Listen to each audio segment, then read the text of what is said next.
Hii ni simulizi ya maiti iliyokataa kuzikwa.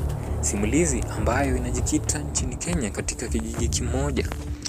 Kijiji kilikuwa kimetulia jioni ile, lakini nyumbani kwa familia ya mzee, huzuni ilikuwa mzito sana. Mzee alikuwa amefariki ghafla bila kuashiria kifo chake kilichokaribia.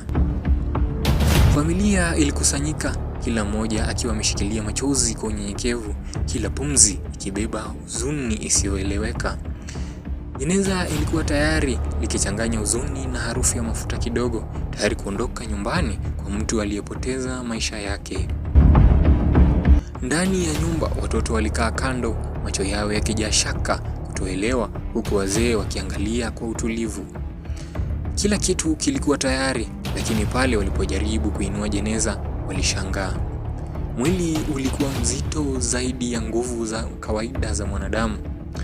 Waliokuwa wakijaribu kulibeba walihisi kama kuna kitu kimesimama ndani ya jeneza kikizuia kila hatua. Wazee walikaa upande mmoja wakitulia, wakitafuta maana. Hakuna mtu yeyote aliyeweza kueleza kilichotokea, ila kila mmoja alijua kuwa mambo hayakuwa mazuri. Waliamua kuanza safari kuelekea kaburini. Gari lilipandwa, lakini barabara ya matope na magugu ikashindwa. Gari likashindwa kuteleza, kusababisha hofu ya kimya ikazuka miongoni mwa wanafamilia.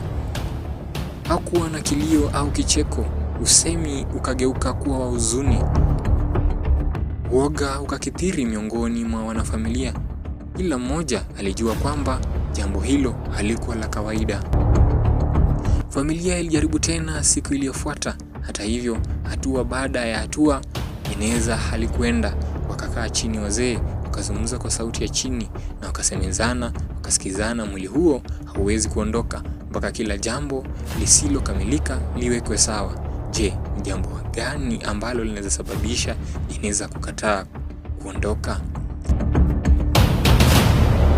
Katika simulizi yangu ya sehemu ya pili ya maiti iliyokataa kuzikwa, nitakueleza ni kwa nini maiti ya mzee huyo ilikataa kuondoka. Hii ni simulizi ya kijamii inayosimulia kizazi hadi kizazi katika baadhi ya jamii za Kenya. Sio tukio la kisayansi au kishirikina, lakini lina mafunzo ya maisha. Je, familia yako au kijiji chako kimewahi kusimulia simulizi kama hii? Nimekuwa msimulizi wako Kennedy Msambai na imeletwa kwako na Foxline Media pamoja na Foxline TV. Tupatane tena katika sehemu ya pili ya maiti iliyokataa kuzikwa. Kwaheri.